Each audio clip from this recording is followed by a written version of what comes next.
অফিসের কাজ শেষ হতে অনেক রাত হয়ে যায়। মেয়েটি রাস্তায় গাড়ি খুঁজে বাড়িতে যাওয়ার জন্য, কিন্তু কোনো গাড়ি সে পায় না। মেয়েটি যখন অন্ধকার রাস্তা হেঁটে যাচ্ছিল, তখন পেছন থেকে একটা গাড়ি আসে। গাড়িতে থাকা এই লোকটির নাম ডুসিক। সে মেয়েটাকে লিফট দিতে চায়, কিন্তু এত রাতে একটা অচেনা ব্যক্তির কাছ থেকে সে লিফট নিতে চায় না। তাই মেয়েটি ডুসিককে না করে দেয়। মেয়েটি যখন চলে যাচ্ছিল, তখন সে গাড়ি থেকে কান্নার আওয়াজ পায়। কেউ বলতে থাকে, প্লিজ আমাকে কেউ সাহায্য করো। গাড়ির দরজা খোলা ছিল, তাই মেয়েটি দেখার জন্য গাড়ির কাছে যায়। সে গাড়ির ভিতরে উঁকি মেরে দেখে গাড়ির ভিতরে পুরো অগোছালো, আর অন্য সাইডে একটা লোকের রক্তমাখা লাশ পড়ে আছে। মেয়েটা আর কিছু বোঝার আগেই ডুসিক গাড়ির ভিতর থেকে ওই মেয়েটাকে গাড়ির ভেতরে টেনে নেয়। তারপরে ওই মেয়েটাকে গাড়ির ভিতরে খুব খারাপভাবে মেরে ফেলে। কিছুক্ষণ পরে সেখানে পুলিশ আসে, আর এই পুলিশকে ডুসিকই ফোন করেছে। এর মধ্যে ডুসিক ওই মেয়েটাকে মেরে অনেক ভালো জামাকাপড় পরে পুলিশের সামনে এসেছে। ডুসিক মেয়েটার লাশ যেখানটায় রেখেছে সেই জায়গা পুলিশকে দেখায়, আর বলে কিছু লোককে আমি ওই মেয়েটাকে মারতে দেখেছি। সে এখানে এমন ভাব করে যে সে কিছুই জানে না, আর পুলিশও তার কথা বিশ্বাস করে নেয়। অন্যদিকে আমরা কিমকে দেখি, সে বলতে আর শুনতে পায় না। সে একটা অফিসে কাজ করে, আর তার ক্লায়েন্ট যারা বলতে শুনতে পায় না তাদেরকে ভিডিও কলিংয়ে সব কিছু বোঝায়। কাজ শেষে কিম তার কলিগদের সাথে ডিনার করতে চায়। কিম যেহেতু শুনতে পায় না, তাই তার ছেলে কলিগরা তাকে নিয়ে অনেক বাজে বাজে কমেন্ট করে। কিম না শুনতে পেলেও সে ঠোঁট পড়তে পারে, তাই সে সব কিছু বুঝে সাংকেতিক ভাষায় তার কলিগদেরও গালিগালাজ করে। কিন্তু কিমের কলিগরা ভাবে কিম হয়তো বা তাদেরকে ভালো ভালো কথা বলছে। ডিনার শেষে কিম গাড়িতে করে তার মাকে আনতে যায়। তার মা একটা টেলারের দোকানে কাজ করে। এখানে আমরা বুঝতে পারি কিমের মতোই কিমের মা শুনতে আর বলতে পারে না। এখানে কিমের মা কিমকে দেখায় এবার সে ভালো টাকা পেয়েছে, আর এই কারণে তারা দুজনে এবার সমুদ্রতে ঘুরতে যাবে। অন্যদিকে আমরা চৈ নামে একটা মেয়েকে দেখি। চৈ তার ভাইকে ফাঁকি দিয়ে তার বয়ফ্রেন্ডের সাথে ঘুরতে যাবে, কিন্তু চৈয়ের ভাই তাকে ধরে ফেলে। চৈয়ের ভাই একজন সিকিউরিটি গার্ড, আর সে তার বোনকে খুবই ভালোবাসে। তাদের মা বাবা অনেক আগেই মারা গেছে। ছোটবেলা থেকে সে তার বোনকে নিজের হাতে মানুষ করেছে, তাই তার বোনকে নিয়ে তার খুবই টেনশন। এখানে চৈ তার ভাইকে বলে বেশি রাত হওয়ার আগেই সে তার বয়ফ্রেন্ডের সাথে দেখা করে তাড়াতাড়ি চলে আসবে। রাতের বেলা কাজ শেষে চৈয়ের ভাই যখন বাড়িতে ফেরে, সে দেখে চৈ এখনও ফেরেনি। চৈয়ের ভাই চৈকে ফোন করে, কিন্তু চৈ ফোন তোলে না। তখন চৈয়ের ভাই চৈকে খুঁজতে বেরিয়ে পড়ে। অন্যদিকে আমরা ডুসিককে দেখি, সে তার রাতের শিকার খুঁজতে বেরিয়ে পড়েছে। আর এটি দেখে বুঝতে পারি ডুসিক আসলে একজন সিরিয়াল কিলার। এদিকে আমরা কিমকে দেখি, সে তার মাকে দাঁড় করিয়ে সে গাড়ি পার্ক করতে যায়। ডোসিক তো কিমের মাকে দেখে ভাবে আজকে সে একেই মারবে। ঠিক তখনই তার সামনে দিয়ে চৈ যায়, আর চৈকে দেখে সে চৈকে মারার জন্য দৌড়ায়।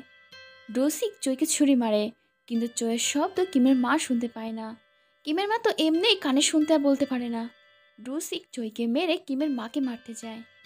ঠিক তখনই সেখানে চৈয়ের ভাই চলে আসে, আর কিমের মাকে নিজের বোনের ছবি দেখিয়ে বলে সে তার বোনকে দেখেছে কিনা।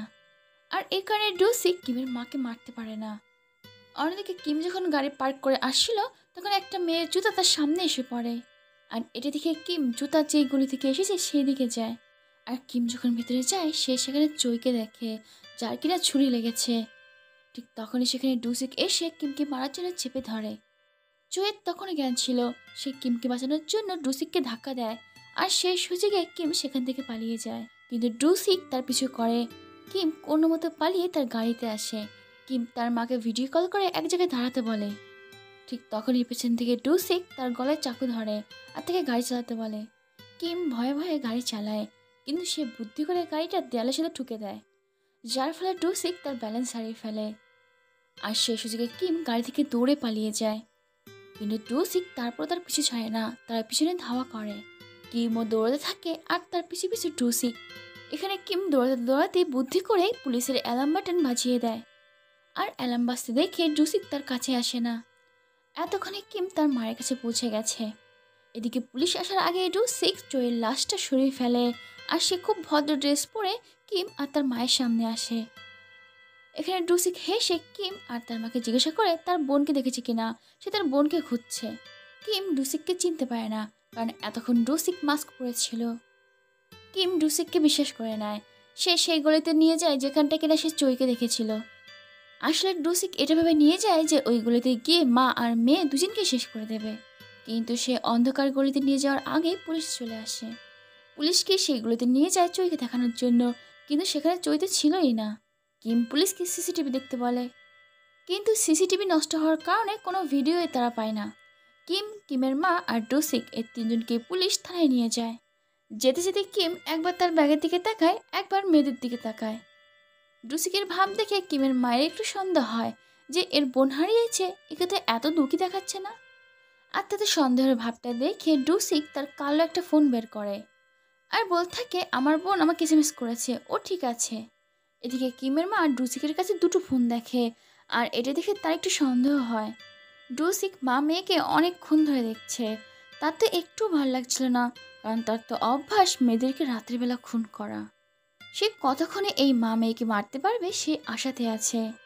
ঠিক তখনই চোয়ের ভাই পুলিশ স্টেশনে আসছে চোয়ের মিসিং রিপোর্ট লেখাতে। প্রথমে পুলিশ চোয়ের ছবি ডুসিককে দেখায় যে সে এই মেয়েটিকে দেখেছে নাকি। ডুসিক বলে, না আমি একে দেখিনি। কিন্তু চোয়ের ছবি কিমকে দেখাতে সে বলে, হ্যাঁ এই তো সেই মেয়েটা, এই লাশে আমি দেখেছিলাম। আর কিম এই কথা বলে চোয়ের ভাইকে চোয়ের ব্যাপারে আরও লিখে দিচ্ছিল। ঠিক তখনই পুলিশ একটা কাজে বাইরে যায় আর সেই সুযোগে ডুসিক তার হাতে ছুরি বের করে আর কিমের মাকে বলে, একদম আওয়াজ করো না, তাহলে তোমার মেয়েকে মেরে ফেলবো। আর এটি বলে সে চোয়ের ভাইকে মারতে যায়, কিন্তু কিমের মা জোরে চিৎকার করে, যার ফলে চোয়ের ভাই সে ছুরিটা ধরে ফেলে। যার ফলে চোয়ের ভাই আর ডুসিকের মধ্যে মারামারি শুরু হয়ে যায়। আর সেই সুযোগে কিম আর কিমের মা বাইরে যায় পুলিশকে ডাকতে। ডুসিক এতটাই পাগল ছিল সে চোয়ের ভাইকে বলে, হ্যাঁ আমি তোমার বোনকে মেরে ফেলেছি। আর এ কথা শুনেতে চোয়ের ভাই রেগে মেগে ডুসিককে অনেক মারে আর তার গলায় ছুরি ধরে। ঠিক তখনই সেখানে পুলিশ চলে আসে আর পুলিশকে দেখেই তো ডুসিক খুবই বেচারা সাজার ভান করে। আর এই কারণে পুলিশ উল্টো চোয়ের ভাইকে গ্রেপ্তার করে নেয় আর ডুসিককে ছেড়ে দেয়। সেই রাতে চোয়ের ভাই পুলিশ স্টেশন থেকে ছাড়া পাওয়ার পরে সে তার বোনকে খুঁজতে যায়। এদিকে পুলিশ কিম আর কিমের মাকে তাদের বাড়িতে দিয়ে আসে। বাড়িতে যাওয়ার পরে মা আর মেয়ে যখন চা খাচ্ছিল ঠিক তখনই দরজায় কারো নক পড়ে। তারা দুজনেই ভীষণ ভয় পেয়ে যায় যে এত রাতে কে এসেছে। তারা ভয়ে ভয়ে দরজা খুলে, কিন্তু দরজা খুলে দেখে যে এটা তো তার মায়ের সহকর্মী। তাদের দোকানে আজ একটা আর্জেন্ট ডেলিভারি আছে আর এই কারণে কিমের মা সেই মহিলাটার সাথে জিনিসপত্র নিয়ে চলে যায়। এখন কিম বাড়িতে পুরো একা। বাড়িতে অনেক লাইট সেন্সার ছিল, কিন্তু কিম জানে না যে সেই সেন্সারগুলো ভেঙে ডুসিক অলরেডি তার ঘরে ঢুকে পড়েছে। সব সেন্সারগুলো নষ্ট করে দেয়, কিম বুঝতেই পারে না যে তার ঘরের মধ্যে কেউ ঢুকেছে। কিম চোয়ের ভাইকে এসএমএস করে, কারণ চোয়ের ভাই তাকে আগেই ফোন নাম্বার দিয়ে দিয়েছিল, যদি কোনো দরকার পড়ে তাহলে তাকে এসএমএস করতে বলেছে। পেছন থেকে ডুসিক এত বড় একটা হাতিয়ার নিয়ে কিমকে মারতেই যাবে, ঠিক তখনই কিম খেয়াল করে যে তার সামনে একটা খেলনা বেজে উঠছে, কিন্তু কোনো সেন্সারে কাজ করছে না। ডুসিক কুড়াল দিয়ে মারার আগে কিম সরে যায়। সে দৌড়ে অন্য রুমে গিয়ে একটা ড্রেসিং টেবিল দিয়ে দরজা আটকায়। আর সে চোয়ের ভাইকে সাথে সাথে মেসেজ পাঠায় যে সে এক্ষুনি তাদের বাড়িতে আছে। কিম তার মাকেও এসএমএস পাঠায় যে সে যেন এখন বাড়িতে না আসে, কিন্তু তার মা রিপ্লাই দেয় সে বাড়িতে চলে এসেছে। এটা শুনে কিম তাড়াতাড়ি ড্রেসিং টেবিলটা দরজা থেকে সরাতে যায়, কারণ তার মাকে না হলে মেরে ফেলবে। কিন্তু একটু পরে আরও এসএমএস আসে আর সেটা থেকে সে বুঝে যায় এটা তার মায়ের লেখা না, কারণ তার মা এত ভালো স্পেলিং পারে না। আসলে তার মা ভুল করে ফোনটা রেখে গিয়েছিল আর ডুসিক বাড়ি থেকে সেই ফোন দিয়ে এসএমএস করছে। এর মধ্যে ডুসিক দরজার ফাঁকা দিয়ে হাত ভেতরে ঢুকিয়ে দেয়, কিন্তু কিম কোনোভাবে ঝটকা দিয়ে তার হাত বাইরে পাঠিয়ে দেয়। আর এটা দেখে তো ডুসিক খুব রেগে যায় আর সে কুড়াল দিয়ে দরজা ভাঙে।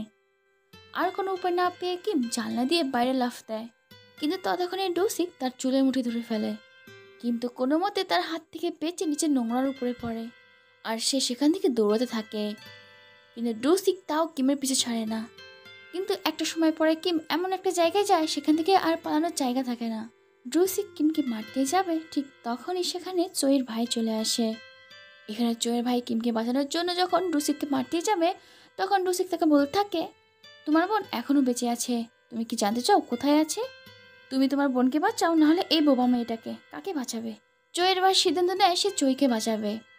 ডুসিক চোয়ের ভাইকে একটা লোকেশন পাঠায় আর বলে ওইখানে তোমার বোনকে পেয়ে যাবে। চোয়ের ভাই চোইকে বাঁচানোর জন্য তাড়াতাড়ি সেই লোকেশনে যায়, কিন্তু সেখানে গিয়ে দেখে সেখানে শুধুমাত্র কিমের মা আছে, তার বোন নেই। এদিকে ডুসিক সে কিমকে ধরে ফেলেছে। সে চোয়ের ভাইকে ফোন করে আর বলে, কিমকে না বাঁচিয়ে তুমি অনেক বড় ভুল করলে। ডুসিক যখন চোয়ের ভাইয়ের সাথে কথা বলছিল সেই সুযোগে কিম এক মুঠো বালি তার চোখে ছিটিয়ে দেয় আর সেখান থেকে দৌড় মারে। সে যখন পালিয়ে যাচ্ছিল তখনই সে ডুসিকের গাড়ি দেখে আর গাড়ি থেকে চই নেমে আসছে, তার মানে চই এখনও বেঁচে ছিল। তবে এখনও তার পেটে একটা ছুরি লাগানো। এটা দেখে কিম চইকে নিয়ে এক জায়গায় লুকিয়ে পড়ে। সে চইকে প্রথমে এসএমএস-এর মাধ্যমে পুলিশকে ফোন করতে বলে, কিন্তু চই বলে আশেপাশে ডুসিক আছে, যদি ফোন করে ডুসিক তাদেরকে ধরে ফেলবে। তখন কিম হাতে ছুরি নেয় আর চইকে বলে, তুমি তোমার ভাইকে ফোন করো, আমি একে সামলাচ্ছি। এটা বলে কিম ছুরি তার নিজের গলায় ধরে ডুসিকের সামনে যায় আর ডুসিককে বোঝায় সে নিজেকে নিজে শেষ করে দেবে, যাতে ডুসিক তাকে মেরে কোনো মজা না পায়। আর এটা বলে কিম সেখান থেকে দৌড়ে পালায় আর কিমের পিছু পিছু ডুসিকও যায়। এদিকে চইয়ের ফোন পেয়ে চইয়ের ভাই আর কিমের মা চইকে বাঁচাতে আসে আর চইকে হসপিটালে নিয়ে যাওয়া হয়। এখানে চই তার ভাইকে বলে সে যেন কিমকে বাঁচায়। অন্যদিকে কিমকে দেখি সে দৌড়াতে দৌড়াতে শহরের মাঝখানে চলে এসেছে। সে ইশারায় সবার কাছে সাহায্য চায় আর পুলিশকে ফোন করতে বলে। সে বোঝানোর চেষ্টা করে যে এই হচ্ছে খুনি, কিন্তু কিমের ইশারার কথা কেউ বুঝতে পারে না। উল্টো ডুসিক সবাইকে বলে এই হচ্ছে আমার বোন আর ওর মাথায় একটু সমস্যা আছে। সবাই তো ডুসিকের কথাই বিশ্বাস করে আর এই কারণে পুলিশকে কেউ ফোন করে না। কিন্তু এই কথা বলার মাঝখানে কিম সেখান থেকে পালিয়ে যায়। কিন্তু একটু পরে পুলিশ কিমকে ধরে আবার ডুসিকের কাছে নিয়ে আসে, কারণ তারা সত্যি বিশ্বাস করেছে এটা তাদের বোন আর মাথায় সমস্যা আছে। এমনকি পুলিশ ওই ছুরিটাও ডুসিকের হাতে দেয়। এখানে কিম অনুনয় করে ডুসিককে বলে তাকে যেন না মারে, কারণ তার এখনও জীবনে অনেক কিছু করার বাকি আছে। কিন্তু কিম তার কথা শোনে না, তাকে একটা অন্ধকার গলিতে নিয়ে যায়। আর সে যখন কিমকে মারতে যাবে ঠিক তখনই চইয়ের ভাই সেখানে চলে আসে। এখানে চইয়ের ভাই ডুসিককে ততক্ষণ মারে যতক্ষণ অব্দি ডুসিক অজ্ঞান না হয়ে যাচ্ছে। এরপরে চইয়ের ভাই যখন কিমের সাথে কথা বলছিল তখনই দেখি ডুসিক চোখ মেলেছে। আসলে ও তো অজ্ঞান হওয়ার ভান করেছিল। আর ডুসিক উঠে চইয়ের ভাইয়ের মাথায় আঘাত করে, যার ফলে চইয়ের ভাই সেখানে অজ্ঞান হয়ে যায়। এটি দেখে কিম চাকু তুলে ডুসিককে ভয় দেখায়। তখন ডুসিক কিমকে না ধরে তার মায়ের কাছে যায়। সে কিমের মাকে অন্ধকারে গলিতে যেতে বলে আর বলে ওখানেই তোমার মেয়ে আছে। আর এই জিনিসটা দেখে কিম চুপচাপ দাঁড়িয়ে থাকতে পারে না। সে তার মাকে বাঁচানোর জন্য দৌড়ে ডুসিকের কাছে আসে আর এসে এসে ছুরি ঢুকিয়ে দেয়, তবে সেটা ডুসিকের পেটে না, নিজের পেটে। আর ওই ছুরিটা ছিল ডুসিকের হাতে। এটা দেখে সবাই ভাবে যে ডুসিক কিমকে মেরেছে। আসলে কিম প্ল্যানিং করে এটা করেছে, কারণ সে না বলতে পারার কারণে কাউকে বোঝাতে পারছিল না যে এটাই আসল খুনি। এখানে ডুসিক সবাইকে বোঝানোর চেষ্টা করে সে চাকু মারেনি, কিন্তু কেউ তার কথা বিশ্বাস করে না। ঠিক তখনই সেখানে পুলিশ চলে আসে। সে কিমকে মারতে পারেনি, সেই রাগে সে পুলিশকেই মারতে চায় আর এটা দেখে পুলিশ তাকে গুলি করে। এখানে কিম ডুসিককে মিডল ফিঙ্গার দেখায় যে তুই আমার কিচ্ছু করতে পারিসনি। এটা দেখে তো ডুসিক রেগে মেগে কিমকে আঘাত করতে যায়, কিন্তু তখনই চোয়ের ভাইয়ে সে ডুসিকের উপরে ঝাঁপিয়ে পড়ে আর সেখানে সে সাইকে খুনি মারা যায়। কয়েকদিন পরে দেখি কিম আর তার মা সি বিচে ঘুরতে এসেছে আর তাদের সাথে চই আর চইয়ের ভাইও এসেছে। এখন তারা একসাথে থাকে পুরো একটা ফ্যামিলির মতো। আর এই হ্যাপি এন্ডিং দিয়ে এই সিনেমাটা শেষ হয়ে যায়। প্রিয় বন্ধুরা, এই মুভি অনেক কষ্ট করে আমি একাই বানাই, তাই প্লিজ একটা লাইক করে দিও আর কমেন্ট করে জানিও মুভিটি কেমন হয়েছে।